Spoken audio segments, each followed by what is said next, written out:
Baja is an off-roading vehicle competition that takes place all across the U.S. 100 teams from all over the world show up, and we're able to compete in multiple events that test suspension, maneuverability, endurance, and acceleration. We want to make manufacturing as easy as possible because we only have a few months to build the car before we have to go to competition. So last year we weren't able to finish a lot of the events because our CVT overheated. CVT stands for Continuously Variable Transmission and allows our engine to always be putting out max power. This year we want to improve the performance of the CVT by lowering its operational temperature. Our cooling system is a unique impeller that pushes air over the CVT to cool it. Onix is a great material for the impeller because it's stiffer, lighter, and has a higher heat resistance.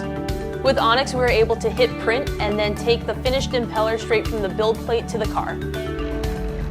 When we took the car to competition this year, we performed better than we had in the last 10 years. We can now 3D print structural parts instead of spending hours machining. We're excited to see what other parts of the car can be 3D printed, knowing that they'll be faster, stronger, and lighter.